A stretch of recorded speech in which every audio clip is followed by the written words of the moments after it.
একটা বিচার আছে। কি বিচার? তাকিয়ে দেখেন উমরের বেটা ফিরিয়ারের সঙ্গে বাঁধা, সবাই ভয়ে কম্পিত অবস্থায় খলিফা উমরের বেটার কে বেঁধে রেখেছে। এই ভয়ে সবার মনের ভিতরে একটা অন্য ব্যাপার হচ্ছে, না জানি কি পরিস্থিতি ঘটতে পারে, উমরের বেটাকে কে বেঁধেছে, এই ভয়ে সবাই উৎকণ্ঠ হয়ে গেল।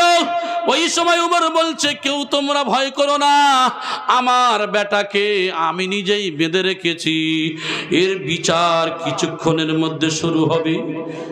খলিফায়ে মুসলিমিন চতুর্দিকে তাদেরকে বসিয়ে নিয়ে বললেন, এই যে মদ পান করার কারণে এর তো 80টা বেত্রাঘাত করতে হবে,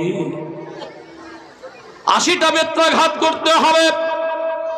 মানুষেরা কাতার দিকে চতুর্দিকে দাঁড়িয়ে গেল।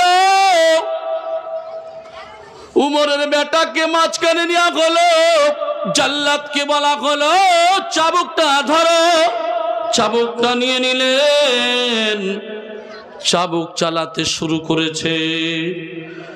একটা, দুইটা, তিনটা মারে, মনের মধ্যে দয়া মায়া করে মারে। দয়া মায়া করে মারলেও কিন্তু দেখা যায় যে মারটা মেরেছে পর্যাপ্ত পরিমাণে মারাও খারাপ কিছু হয় নাই। উমর বলছে, এই জাল্লাদ, মার বন্ধ করো। তুমি যে 3টা মেরেছ, ওই মারাটা তোমার সঠিক মারা হয় নাই, কারণ তোমার ওই 3টা মার আমি উমর আমার কাছে একটাই মারের সমান। সুবহানাল্লাহ বলবেন। যদি কোনো মানুষ অবৈধ কাজ করে কি করবে? তাকে বেত্রাঘাত করা হবে। আচ্ছা বলেন তো, যদি বেতের ছড়ি যদি লাগানো হয় কারোর, আমরা দাঁড়িয়ে দাঁড়িয়ে দেখি মায়া হবে না হবে না? কথা বলেন, দুনিয়ার নিয়মে মায়া হবে।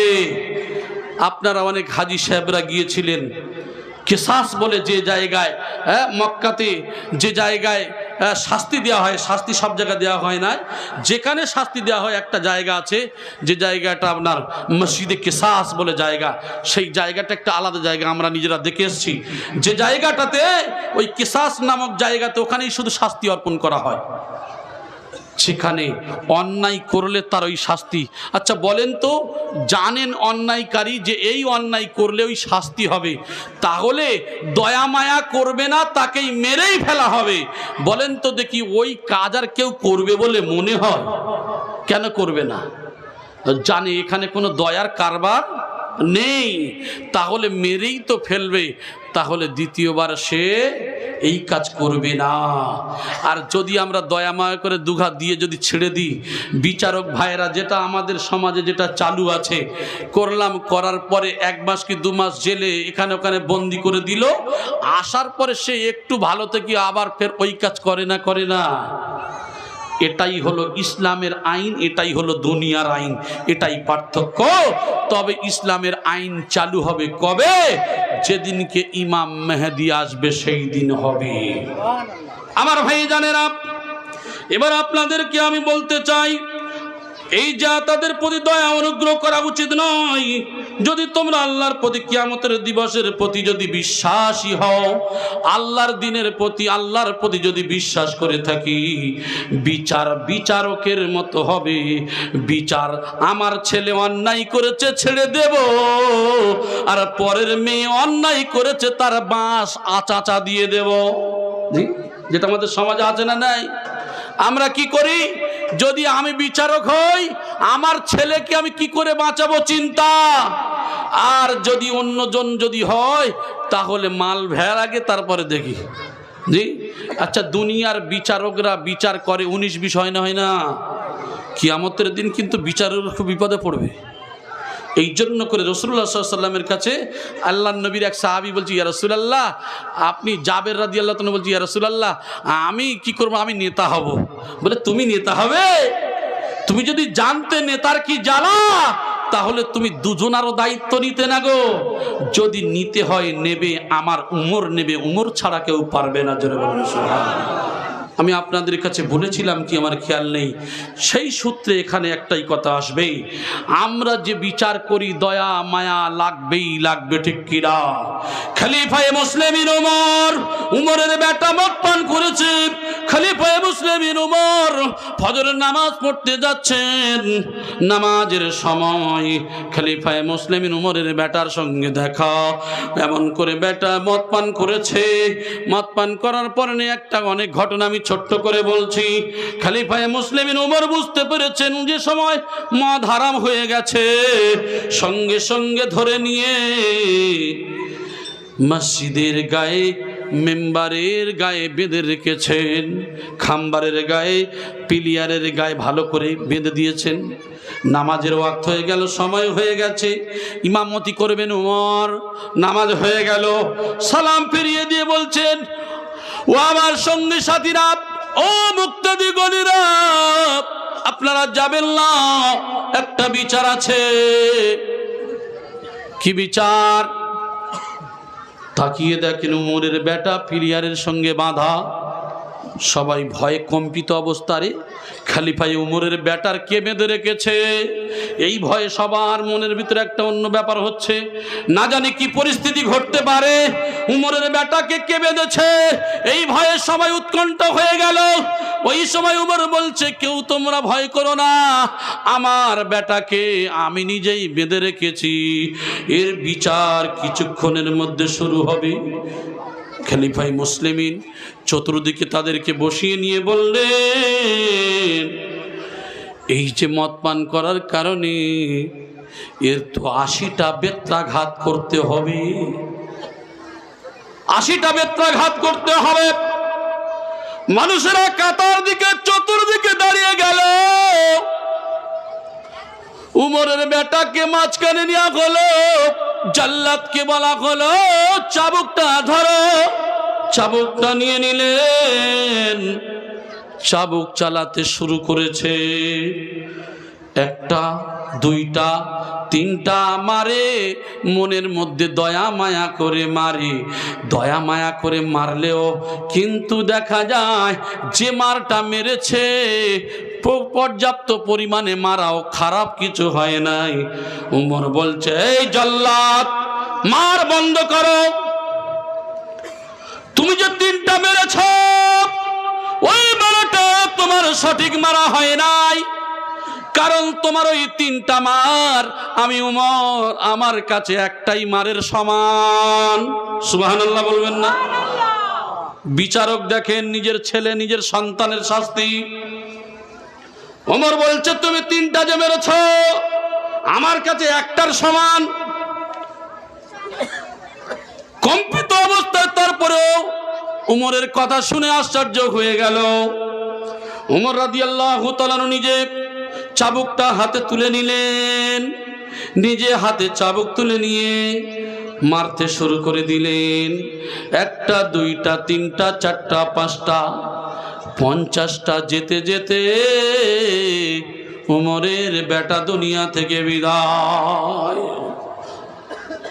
বিদায় নিয়ে চলে গেল। খলিফায়ে মুসলিমিন উমর সন্তানকে জড়িয়ে ধরে বলছে, বাবা, আমি তোকে বড় কষ্ট করে মানুষ করেছি বাবা, কিন্তু শরীয়তের হুকুম, কোরআনের হুকুম, আমার আল্লাহর হুকুম আমি উমর যদিও অমান্য করি, গোটা বিশ্বের মানব অমান্য করে ফেলবে।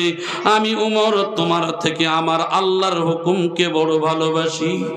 তবে বাবা রে, আমি তোকে বড় মহাব্বত করি, বড় ভালোবাসি, কিন্তু আমার আল্লাহর আইনটাকে কিন্তু আমি তোমার থেকে ভালোবাসি না। আমি আল্লাহর আইনকে তার থেকেও বেশি ভালোবাসি। খলিফায়ে মুসলিমিন সন্তানের জড়িয়ে ধরে ক্রন্দন করেন, ক্রন্দন করেন।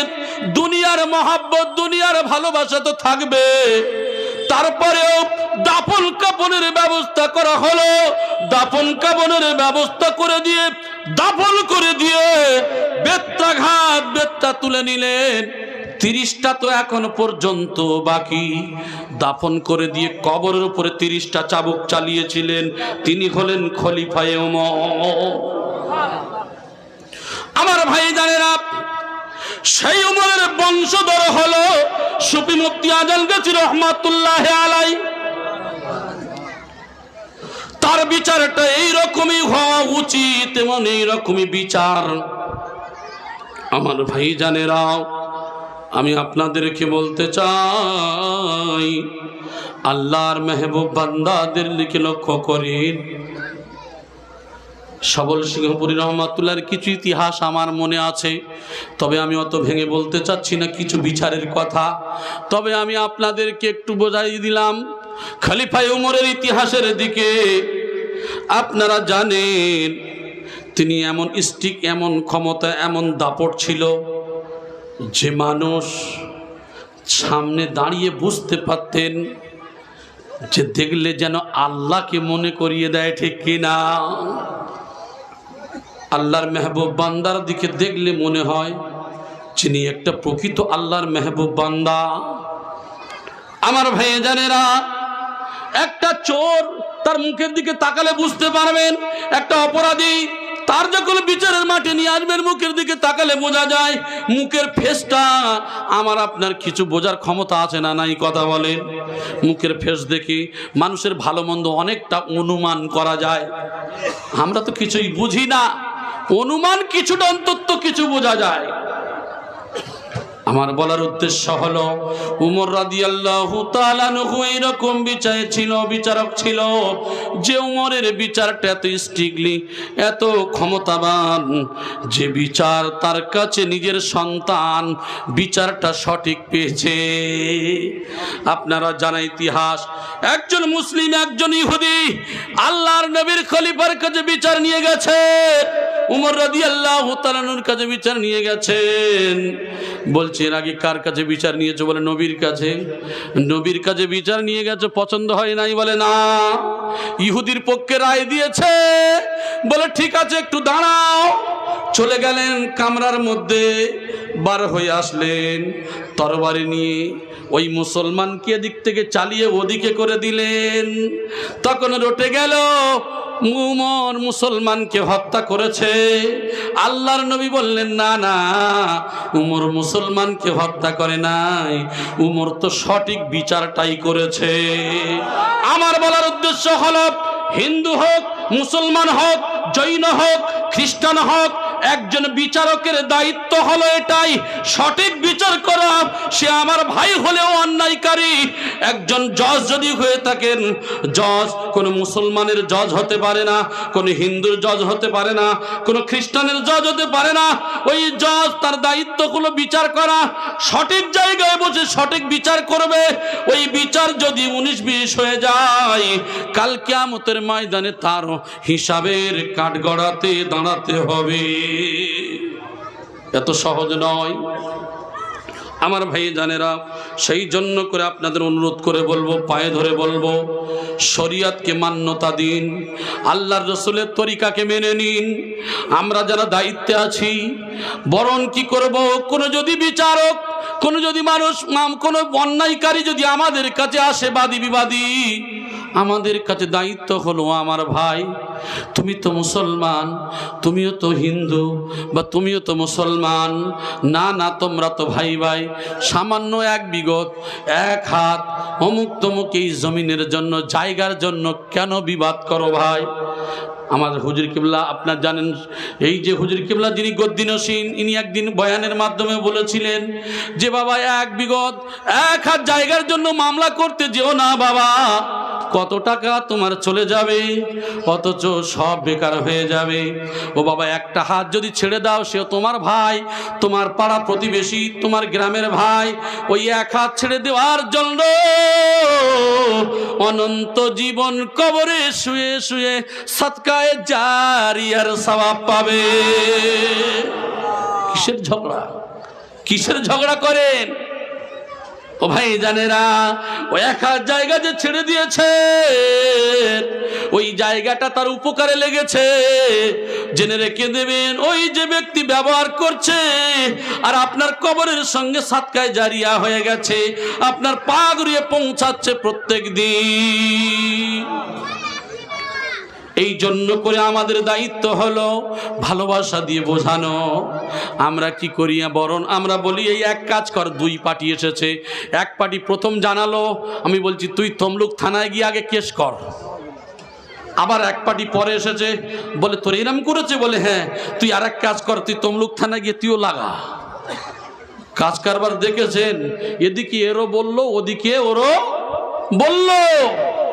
আমার ভাই, এইবারে মাঝখান থেকে বলছি, এটা তোর এই করতে হবে, কিছু মাল দে, এর কাছেও খায়, ওর কাছেও খায়, কদিন আমি আপনি বাঁচবো জি?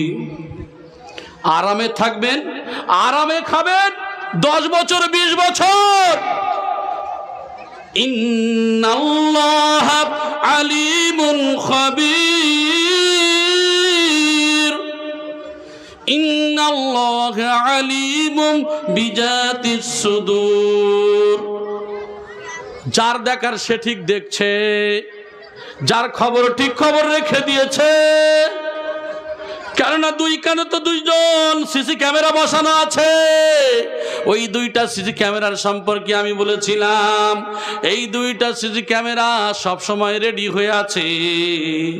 কিন্তু আমার আল্লাহ এত ভালোবাসেন, আমার আল্লাহ বান্দারে এত মহব্বত করে, গুনাহ করলে একটু অপেক্ষা করে, কখন আমার বান্দা তওবা করে, কখন ক্ষমা চায়, কখন ক্ষমা চায়, আর একটু সময় দেয়। যদি সময় না পায়, যদি গুনাহ যদি করতেই থাকে, তখন অনেক পরে তার গুনাহ লেখা হয়।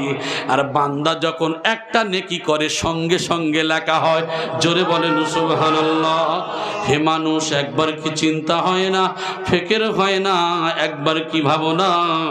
আমার ভাই জানেরা, সেই সম্পর্কে আল্লাহ পাক রব্বুল আলামিন যুগে যুগে নবী রাসূল দিয়ে, সাহাবা, তাবেঈন, আইম্মায়ে মুজতাহিদিন, আউলিয়া কিরামদের জামানাতে তারা আসার পরে ঠিক ওই রূপভাবে দিনের প্রচার করছেন, দিনের দাওয়াত দিচ্ছেন। আমি আপনি যদি একটু ফিকির করি, চিন্তা করি, তাহলে বুঝতে পারবো। আমার ভাই জানেরা, এবার আমি যে হাদিসটা পড়েছিলাম, আন উবাদাতাস সামিত আন্নান নবী সাল্লাল্লাহু আলাইহি সাল্লাম قال খুযু আন্নী قد جعل الله لهن سبيل بالبكر جلد مئات تغريب عامي والسيب بالسيب جلد مئات الرجم। উবাদা ইবনে সামিত রাদিয়াল্লাহু তাআলা আনহু বলেন, রাসূলুল্লাহ সাল্লাল্লাহু আলাইহি সাল্লাম বলেন, তোমরা আমার নিকট হতে আল্লাহর বিধান গ্রহণ করো। কথাটি রাসূল সাল্লাল্লাহু আলাইহি সাল্লাম দুবার বললেন। আল্লাহর বিধান কে পাঠিয়েছেন? আল্লাহ। বিধান কে দিয়েছেন? আল্লাহ। প্রচার করেছেন কে? রাসূল। তাই বলছে আল্লাহর দেওয়া বিধান আমার নিকট থেকে তোমরা যা পেয়েছো, সেগুলো সঠিকভাবে তোমরা মেনে নাও, তোমরা সঠিকভাবে তোমরা এগুলো করো। একবার নয়, দুবার বললেন। আল্লাহ তাআলা তাদের জন্য নির্ধারণ করেছেন, অবিবাহিত নারী ও পুরুষকে 100 বেত্রাঘাত এবং 1 বছরের জন্য নির্বাসন করতে হবে, আর বিবাহিত নারী পুরুষ রজম করতে হবে। এখানে একটা কথা বলি, যদি ইয়ং ছেলে মেয়ের মধ্যে জেনা হয়, তাহলে 100টা বেত্রাঘাত করা শরীয়তের হুকুম। আচ্ছা, 100টা বেদ মারলে সে বাঁচবে না মরবে? মরে যাবে। আর যদি বিবাহিতা হয়, বিবাহের পরে স্বামী আছে, বিবি আছে, তারপরে অবৈধ সম্পর্ক আছে না নাই? আপনাদের এলাকায় নাই, আমাদের এলাকার কথা বলছি। আমার কাছে তো অনেক পেশেন্ট এমন আসে, শুধু জি এই সব কারবার শুধু চলছে। এখন মলি সাহেবদের কারবার, যদি তাবিজ দিয়ে যদি পয়সা নেওয়া যায়, সর্বনাশ হয়ে যাবে। যে দিনে 50-1 লাখ কামিয়ে ফেলতে পারবে। আমার ভাই, আলহামদুলিল্লাহ, শুধু হাক্কানি আঞ্জুমানের ছায়াতলে যদি না থাকতাম, তাহলে মনে হয় কোথায় চলে যেতাম আল্লাহ পাকই ভালো জানে। আলহামদুলিল্লাহ, কারণ আল্লাহর শুকর গুজারি ছাড়া আর কোনো রাস্তা নাই। আমি আপনাদেরকে যে কথা বলতে চাচ্ছি, আসলে মলি সাহেবদের তাবিজ কবজে কাজ হবে না। এ তরিকা ধরতে গেলে রাসূলুল্লাহর তরিকা ধরলে শান্তি হবে, নচেত শান্তি পাবেন না। আমার ভাই জানেরা, যে কথা বলছিলাম, তাহলে বিবাহিতা নারী পুরুষ যদি জিনা করে, 360টা খ মারবে। কি মারবে? পাথর দাঁড় করিয়ে দেওয়া হবে, পাথর নিক্ষেপ করা হবে। 360টা পাথর যদি মারা যায়, ও আর বাঁচবে বলে মনে হয়? আরে তো তার আগেই তো চলে যাবে। 25 পিস ঠিক সাইজের মাল পড়লে ওখানেই খবর শেষ। আমাদের ভাই আগে বলছিলেন, আমাদের মৌলানা সাহেব বলছিলেন না, আমাদের ডক্টর সাহেব উনি মাস্টারিও চাকরি করেন, উনি একটা কথা বলছিলেন না, দাহিয়াতুল কলবির ইতিহাস বলছিলেন, সম্ভবত আমি যতটুকু শেষে শুনেছি। দাহিয়াতুল কলবি একজন সাহাবী কখন হলেন? ইনি তো জ্যান্ত মেয়েদেরকে পুঁতে ফেলতেন। নিজের মেয়েকে নিয়ে গর্ত করছেন, বাপ বাপ বলে চিৎকার দিয়ে বলছে, আব্বু আপনি কি করবেন? বলে মা একটু পরে দেখতে পাবে। তো নিজের ওই মেয়ে কাপড় দিয়ে মুখ টুক সব মুছিয়ে দেয়। মেয়ের সঙ্গে বাপের মহাব্বত বেশি আছে না নাই কথা বলে, বেশি মহাব্বত। সেই সন্তান গিয়ে বারবার মুখ মুছিয়ে দেয়, বলে আব্বু কি করবে? বলে একটু পরে দেখতে পাবে। গর্ত করে নিজের সন্তানকে ওই গর্তের মধ্যে ফেলে দিয়ে নুড়ি পাথর দিয়ে পাথর নিক্ষেপ করা হয়েছে, রক্ত ফিনকি দিয়ে বার হতে শুরু হয়েছে। চিৎকার দিয়ে বলছেন, আব্বু আমি তো কোনো দোষী নয়, আমাকে ছেড়ে দেন, আমি দূর দেশে চলে যাব, আমি আপনার বাড়িতে যাব না। অনেক কাকুতি মিনতি করার পরে নিষ্ঠুর পিতা তারপরেও তিনি দাফন করে দিয়ে চলে গেলেন। বারবার আওয়াজ যখন ভেসে আসে, রাসূলুল্লাহর কাছে গিয়ে এক মসজিদে নববীর কোণে গিয়ে ক্রন্দন করছেন, কাঁদছেন। কি ব্যাপার, কাঁদে কে? ইয়া রাসূলুল্লাহ অমুক একজন ব্যক্তি কান্নাকাটি করছে, নিয়ে এসো। কি ব্যাপার, তুমি কাঁদো কেন? ইয়া রাসূলুল্লাহ ইয়া হাবিবাল্লাহ, হুজুর আমি এই জন্য করে কাঁদি, আমার জীবনে আমি এমন একটা পাপ করেছি যে আমার আল্লাহ মাফ করবে না। কি এমন অপরাধ করেছো যে মাফ করবে না? তখন ঘটনাটা যখন বলছেন, আল্লাহর রাসূলের চোখ মোবারক থেকে পানি ঝরঝর করে ঝরছে। বিআইয়ি জামবিন কুতিলা, কি অপরাধে তুমি মারলে? মানুষ কি পারে এইভাবে হত্যা করতে? মানুষ কি এত নিষ্ঠুর হতে পারে? নিজের সন্তানকে গর্তের মধ্যে ফেলে দিয়ে পাথর নিক্ষেপ করে তার কপাল ফেটে ফিনকি দিয়ে ফোয়ারা দিয়ে রক্ত বের হচ্ছে, নিজের পিতা নিষ্ঠুর পিতা চাপা দিয়ে চলে আসছে। আমার ভাই, এই পরিস্থিতি তারপরেও আল্লাহর রাসূল শুনে টপটপ করে চোখ থেকে পানি পড়ছে। তারপরেও রাসূল বললেন, মানুষ কি এত নিষ্ঠুর হতে পারে? তারপরে বললেন যে, হে দাহিয়াতুল কলবি, তুমি তো সেই সময় আইয়ামে জাহেলিয়াতের যুগে যে সময় মানুষগুলি মহিলাদেরকে জ্যান্ত পুঁতে ফেলতো, আমার রাসূল এসে সেই সময় মহিলাদেরকে সম্মান দিয়েছেন। জোরে বলেন সুবহানাল্লাহ। সেই সম্মানিত করেছেন ইসলাম। জোরে বলেন সুবহানাল্লাহ। তারপরে কি করলেন? বললেন, তুমি যে অপরাধ করেছ, তোমার আজকের আল্লাহ যদি চায় তুমি ইসলামের ছায়াতলে যখন আসতে চাচ্ছ, জেনে নিয়ে তুমি কলেমা পড়ার কারণে এত বড় অপরাধকে আমার আল্লাহ রহমান রহিম তোমার এত বড় অপরাধকে ক্ষমা করে দেবেন। জোরে বলেন সুবহানাল্লাহ। আপনারা জানেন যে মক্কা শরীফ থেকে যে আপনার মসজিদে আয়েশা থেকে যখন যায়, ওই তানঈম বলা হয়, মসজিদে আয়েশাতে যাওয়ার ওই যে লাল বাসগুলো দাঁড়িয়ে থাকে, ওই স্ট্যান্ডের পাশেই এই কবর, জ্যান্ত মহিলাদের যে পুঁতে ফেলার কবরটা ওখানেই রয়েছে। আমার ভাই, আমাদের এই যে বৃদ্ধ হাজি সাহেবরা জানতো, এই জন্য করে অতটা কিছু ছোটাহাঁটা করা বা বিভিন্ন এইগুলো জানে না, বা ঠিকমতো মানুষ আরবিতে কথাও না বলতে পারলে বা ওখানে যদি ঠিকমতো যোগাযোগ না করতে পারে কি করবে? যায় কাজ সেরে চলে আসে আসল কাজগুলো। আর জাননেওয়ালা লোক আলেম যদি থাকে তাহলে অনেক কিছু হাদিস কোরআন দিয়ে তারা বোঝাতে পারবে এবং বোঝাটা সুবিধা হয়। তো যাই হোক, যে কথা বলছিলাম আমার ভাই জানেন, একবার দরুদ শরীফ পড়েন তো।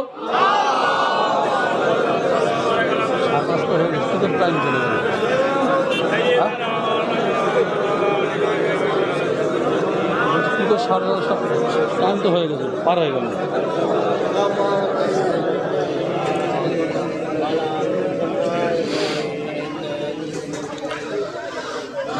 আসলে বলতে বলতে টাইম কখন শেষ হয়ে গেছে। আর একটা হাদিস শুনিয়ে দিই ইনশাআল্লাহ।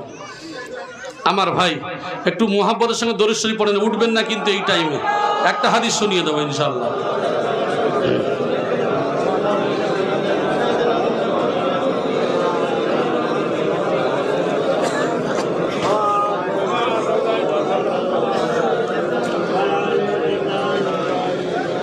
আল্লাহর নবী বলেছেন যে আখিরি জামানে এমন একটা সময় আসবে যেদিন এই গুনাহ করবে মানুষ, জেনার প্রচলন বেড়ে যাবে।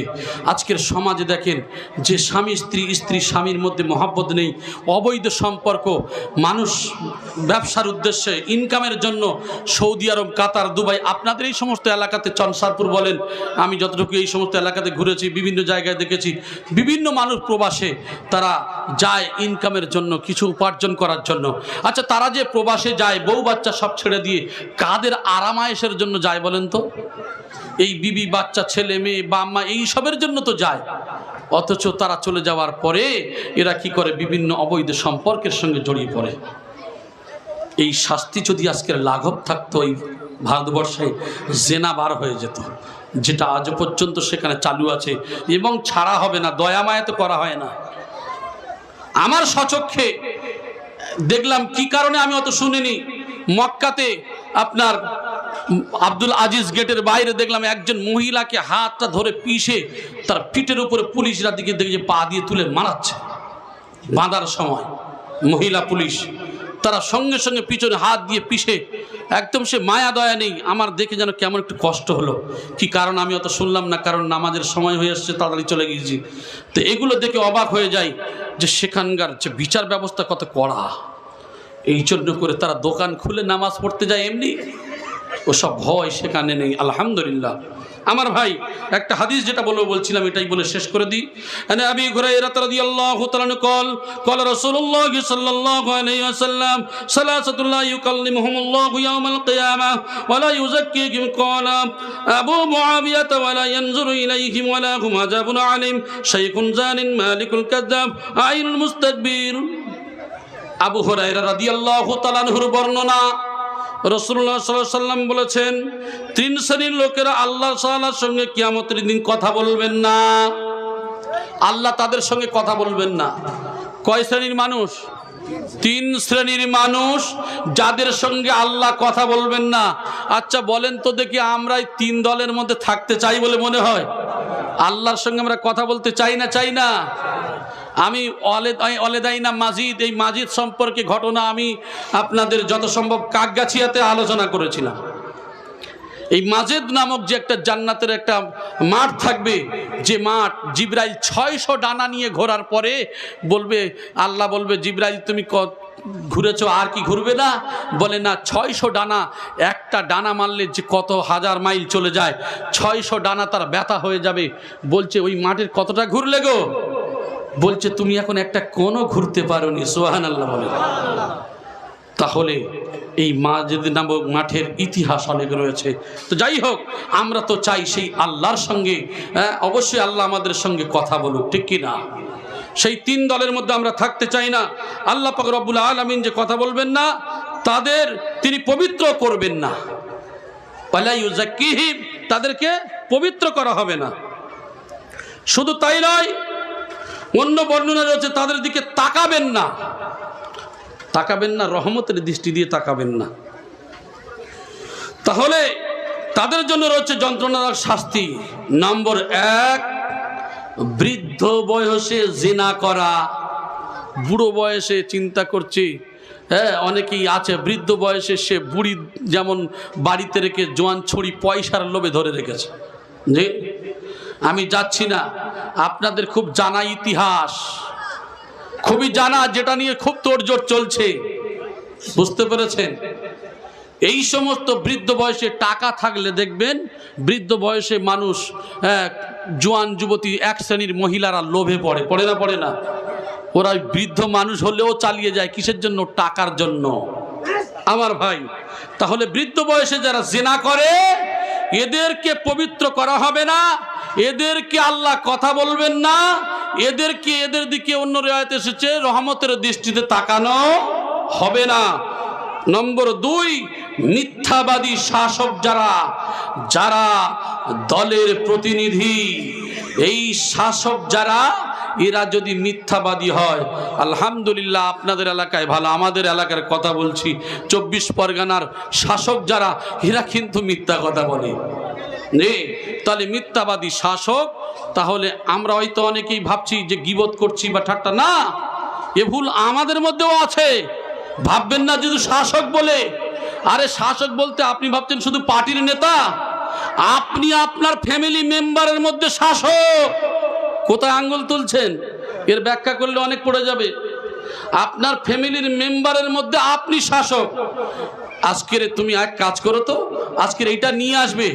বিবির কাছে এসে বলছে, দেখো আজকের তো এই মানে এদিকে কি করেছে, কিছু টাকা নিয়ে অন্য মেয়ের পিছনে ঢেলে দিয়ে এসে বলছে, আল্লাহর কসম করে বলছে আজকের কাজ হয়নি।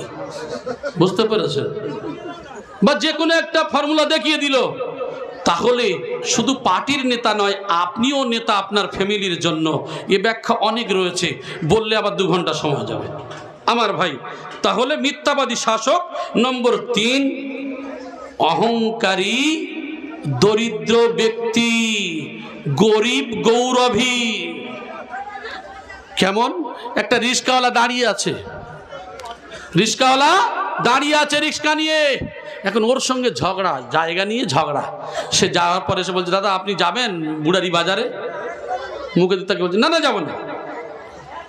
এ হলো গরিব গৌরবী। এ কি গরিব মানুষ, অতএব এর অহংকার আছে। ও যে রিক্সা নিয়ে বার হয়েছে ভাড়া মারার জন্য, ঠিক কিনা কথা বলেন? ঝগড়া থাক, বিবাদ থাক, থাক না, মানুষের জীবনে চলতে গেলে থাকবে। কিন্তু রাসূলুল্লাহর হাদিস বলা হয়েছে, ও আপনার শত্রু হলে ও আপনার দায়িত্ব আপনি পালন করেন, বদলা দেবেন আল্লাহ। আরেকটু জোরে বলেন সুবহানাল্লাহ। আপনার সঙ্গে ঝগড়া, আপনি আগে সালাম দেন, সে সালামের উত্তর যদি না দেয়, সে আল্লাহর কাছে জবাবদিহি হবে। আপনার শত্রুর উঁচু পিঁড়া দাও, আমাদের ভাষায় বলে থাকি। যে শত্রু হয় তাকে যদি আপনি ভালোবাসেন, শত্রুতা থাকবে বলে মনে হয়? আমাদের সমাজে ওর সঙ্গে কথা নাই, শত্রুতা আছে বলে এই সমস্ত বিবাদের জন্য দেখা যায় সমাজে দুর্নীতি, যত ঝগড়া বিবাদ চলছেই তো চলছে। এই জন্য করে অনুরোধ করে বলবো, পায়ে ধরে বলবো আপনাদেরকে, কারণ আমি আপনি আপনারা আমরা সবাই যেন আমরা এই ঝগড়া বিবাদকে বাদ দিয়ে আমরা যেন আল্লাহ প্রত্যেকের মেটানোর তৌফিক দান করেন, বলি আমিন। তাহলে 3 শ্রেণীর মানুষ, বৃদ্ধ বয়সে জেনা করা, কম বয়সে, তাহলে ভাববেন কম বয়সে জেনা যারা করে, এখন করে ফেলেছে, যদি আল্লাহর কাছে খালিস দিলে তওবা করে ক্ষমা চায়, আল্লাহ তো মাফ করবেন। কিন্তু বৃদ্ধ মানুষের জেনা মানে একটা খতরনাক বিষয়। নম্বর 2, মিথ্যাবাদী শাসক। নম্বর 3, অহংকারী দরিদ্র ব্যক্তি। এই 3 ব্যক্তির সঙ্গে আল্লাহ কথা বলবেন না, তাদেরকে পবিত্র করা হবে না। আল্লাহ যেন আমাদের প্রত্যেকের এই সমস্ত খারাপি থেকে আমাদের হিফাজত করেন, বলেন আমিন।